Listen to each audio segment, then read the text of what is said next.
All right. Coach Dave here, so that must mean it's also Accordion Cool. Because that's what the sign behind me says, so. Oh, well, by the law of averages, I guess that's what we're doing here today. And our first tune, you may have say, gee, Coach Dave, didn't you play that a lot? Well, I did. One season, I kind of used that as like a theme song, opening and closing each show with it. So you heard it over and over. But I figured I hadn't played it for a while.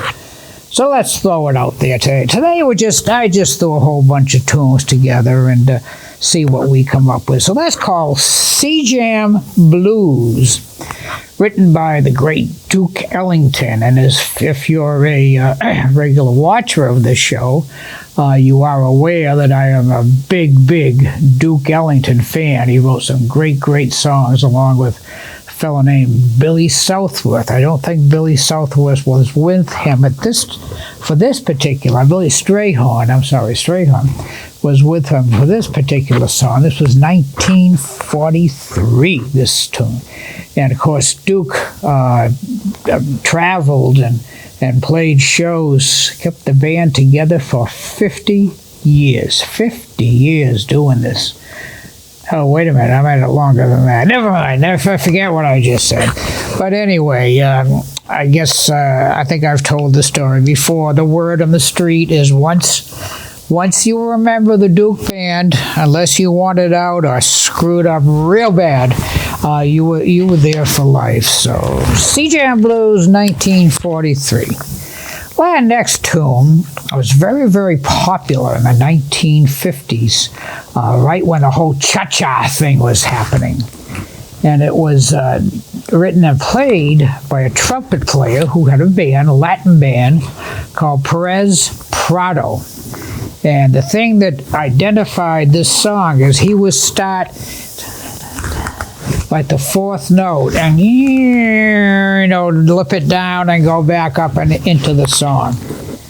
Well, you can't do that on an accordion or a keyboard, just on trumpet. But he was, of course, every trumpet player, in captivity who played that song tried to do it the same way, and some made it and some didn't. So a little tune called Cherry Pink and Apple Blossom White.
Cha-cha-cha, yeah, very, very, very popular song. You know, of course, when the cha-cha came in, it was the best thing that ever happened to all the single ladies who went to a club or a party or a wedding or whatever. Because when the cha-cha was played, if they didn't have an escort with them, well, they just got up and danced together. I mean, that was a whole big thing for, 10, 15 years way back then. You'd see people out doing the cha-cha, and half them would just be ladies. But then the guy smart enough, so wait a minute, you know. But anyway, alrighty, our next tune was written by Cole Porter, great songwriter, 1934, and it came from a play. And I always mispronounce this whole segment.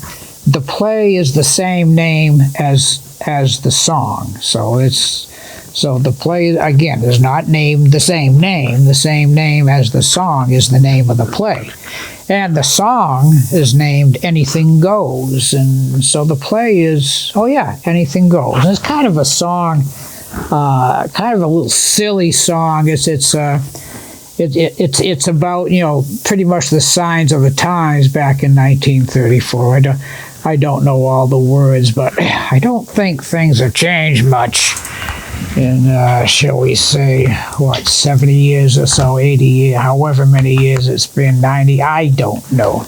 90 years, I guess, almost. So, little tune, "Anything Goes," pretty much like this show. You never know, because anything goes. Here we go.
Anything goes. 1934. Well, this particular tune, you may have never heard it, or even heard of it, or even care, but that's okay. In a few misspent years, several years ago, I was watching Charlie's Angels. Like, hey, the girls are cute, you know, what can I tell you? And one of the episodes, I believe, was called something like Angels on the Street or something like that. And there was a song, and I guess the song was actually written by the producer of the show, who's not a songwriter. I don't even think he's a musician. And it's a simple, very, very simple melody, you know, even more simple, I think, than Jingle Bells. But it's kind of a haunting melody, and I heard it, and I loved it. So I just, you know, picked it out, and I think I've got it right. I mean, I probably got all the notes. They may not be in the right order, but a little tune called If I Could See, and it was played through the entire show of that particular episode. So sounds a lot like this, I hope.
If I could see, like I said, I don't even think it's got as many notes in it as Jingle Bells, but it's just something haunting about that. Just a pretty simple little tune, written by a novice, obviously, from what I've been able to find out. And it's very difficult. There's other tunes with that title, and if you try to look it up, they'll drive you crazy, you know, pushing you from here to here to here. No, that's not the one. No, that's not, you know. So If I Could See from Charlie's Angels. Pretty tune, I think, anyway. All right. Enough of that. 1902, this next tune. I'm sure I've played this on the show at one time or another. And now back then, songs, and still, it did continue, but not as much back then. Songs always had a verse that told the story or the background of what the song was going to be about. So the verse was always played at the beginning, and then you got into the song of what they wanted, the point they wanted to get across. Now this song is called Bill Bailey, Won't You Please Come Home? And it has a verse. I'm not going to play it because basically it's a vocal. But what it does is it tells you why this woman wants Bill Bailey back home. You know, she done him wrong, I guess. So the verse tells a story, and then of course the song is Won't You Come Home, Bill Bailey? You know how it goes. So, well, then I don't play it. No, okay, I'll play it. So here's a little Bill Bailey from 1902. Wow, just yesterday. Here you go.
Okay, Bill, all is forgiven. Come on home. Come on home.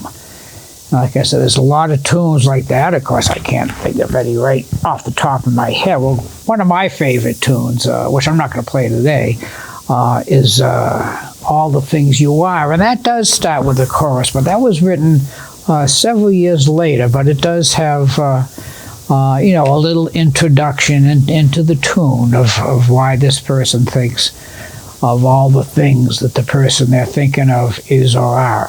What? I don't know. I just work here. All right, we're getting down towards the end of our time. Now, this tune, I know, no doubt about it, that I've played on the show before. Another Duke tune. Start the day with the Duke tune, end the day with the Duke tune. This is probably one of his most well-known hits, written in 1953. By that time, he had the aforementioned Billy Strayhorn working with him, writing tunes. Now, Billy Strayhorn was a great songwriter. He was also a piano player. Duke hires you if you're a piano player. You're not going to play much piano because that's what Duke played. But anyway, they collaborate. That's easy for me to say. Collaborated on many tunes. Now, this tune is called Satin Doll, and there are also many tunes that were written that were strictly instrumentals. And like I said, this is probably Duke's most famous tune, and he used to close all his shows with this tune. But then they decided, well, yeah, maybe we can use some words and lyrics.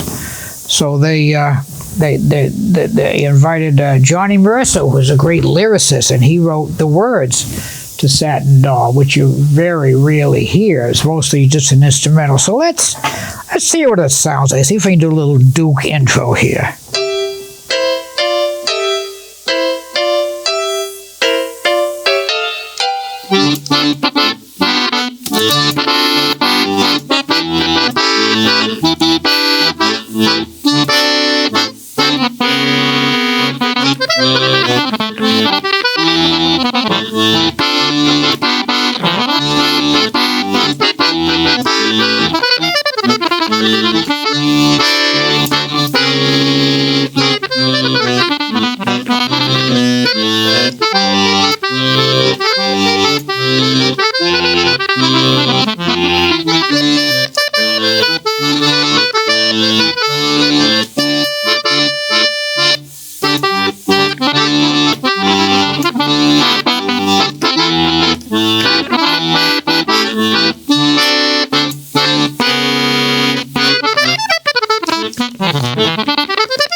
Satin Doll, and you see we just had a major catastrophe. That used to be part of my sunglasses. Oh, well, so...